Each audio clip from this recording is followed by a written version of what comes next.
नमस्कार मित्रांनो, मी Mahesh Jain. Icon steel build आयकॉनच्या अंतर्गत घेतल्या जाणाऱ्या विशेष मुलाखतीमध्ये आपल्या सर्वांचं स्वागत आहे. माझ्यासमोर आहेत लोह्यावरून आलेले इंजिनियर संदीप डोम.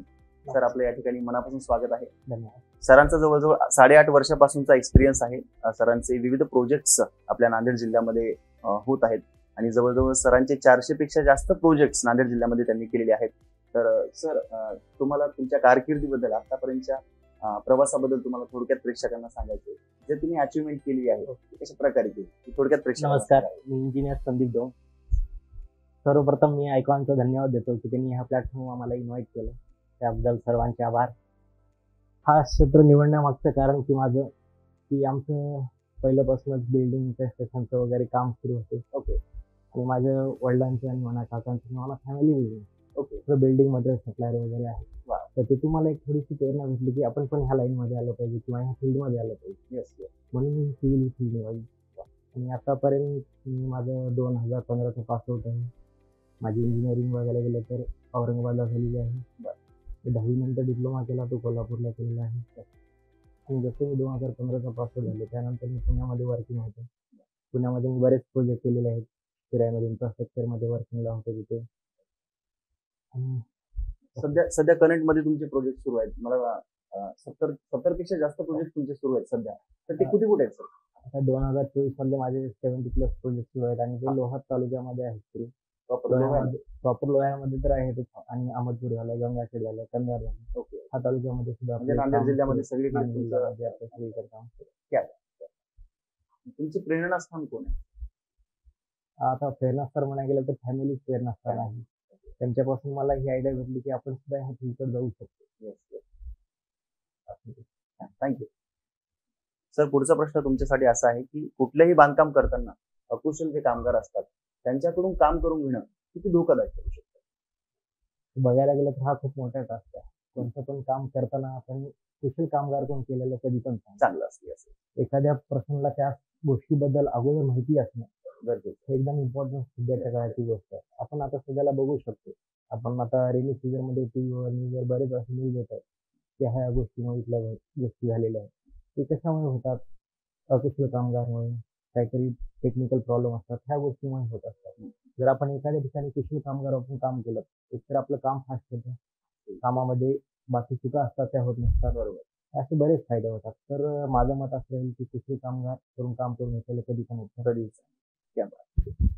त्याच्यामध्ये एक क्लायंटचा पण वेळ असतो आणि आमचा पण वेळ.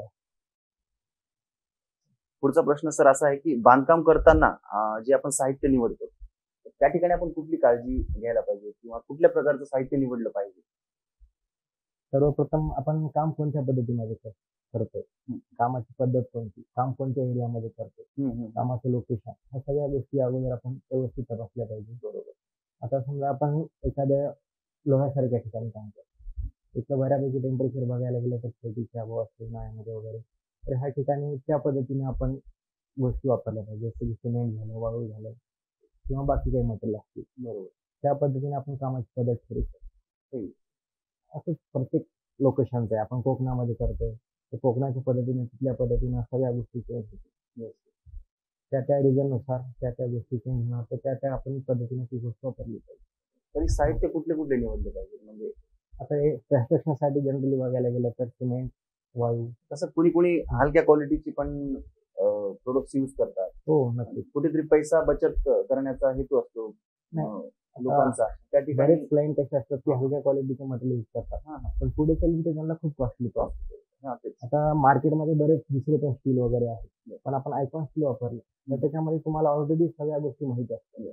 किंवा डीलर किंवा म्हणा किंवा इंजिनियर म्हणा किंवा कंपनीचे इंजिनियर आहेत, ते क्लायंटला अगोदरच सांगू शकतात की आमच्या स्टीलमध्ये काय आहे काय नाही.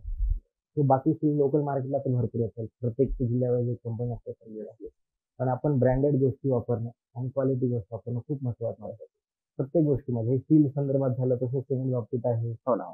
रिव्हर्स हँड व्हॅल्यू, प्रत्येक गोष्टीमध्ये क्वालिटी मॅटर करते. माझं क्लायंटला एकच म्हणणं आहे की तुम्ही कॉस्ट कटिंग करण्यापेक्षा चांगले मटेरियल वापरून तिथे कॉस्ट कटिंग तुमची अवश्य होते. आता तुम्ही जर लो क्वालिटीचं मटेरियल वापरला स्टीलमध्ये, आता स्ट्रेंथ बघायला गेलं की एखादी आपण बार बघलो, एक कंपनीचा एक नॉन कंपनीचा, एक बार समजा स्ट्रेंथ देतो आपल्याला समथिंग उदाहरणार्थ एक्झाम्पलसाठी समजा 100 स्ट्रेंथ देतो, तर तोच ऑफ कंपनीचा बार तुम्हाला 50 स्ट्रेंथ देईल. म्हणजे ज्या ठिकाणी तुम्हाला 1 बार वापरायचं त्या ठिकाणी 2-3 वापरायला लागतं. मी एक्झाम्पलसाठी देतो, मध्ये नाही ते आम्हाला कॅल्क्युलेशन मध्ये येतं स्ट्रेंथच्या गोष्टी, अशा गोष्टीचा फरक पडतो. सर, दीर्घायू किंवा टिकाऊ बांधकामासाठी रचना किंवा आराखडा किती महत्वाचा असतो? रचना आणि आराखडा म्हणला तरी एक प्रकारची ती प्लॅनिंग झाली. ओके. आपण एखादी काम सुरू करतो तर पूर्ण प्लॅनिंग केलं पाहिजे. आता घराचं काम आपण करतो, जागेची अगोदर मोजणी, जागा किती आहे कशी आहे, त्यानंतर त्याची प्लॅनिंग म्हणजे आपल्याला किती रूम्स बांधायचे किंवा त्याचं स्ट्रक्चर कसं उभं करायचं, एक्झॅक्ट त्याची प्रॉपर आपण अगोदर प्लॅनिंग केली तर त्याप्रमाणे आपल्याला वर्कआउट करायला इझी जाईल. आणि त्या पद्धतीने आपल्याला सर्व गोष्टी अंमलात आणता येतील. त्यामुळे माझं सांगणं आहे की तुम्ही प्रॉपर प्लॅनिंग करून प्रॉपर रचना करून घराचं बांधकाम वगैरे या गोष्टी केल्या पाहिजे. बरोबर, प्रॉपर प्री प्लॅन केलाच पाहिजे. प्री प्लॅन सर, सर्वसामान्य लोकांचं स्वप्न असतं की आपलं एक स्वतःचं घर व्हावं. काही काही लोकांची इच्छा असते की घर व्हावं पण कमी खर्चात व्हावं, टिकाऊ व्हावं, दर्जेदार व्हावं. त्यासाठी त्या ठिकाणी तुम्ही काय सांगू इच्छिता? त्यासाठी म्हणतोय की तुम्ही घर बांधताना इंजिनियरचा सल्ला अवश्य घेतला पाहिजे.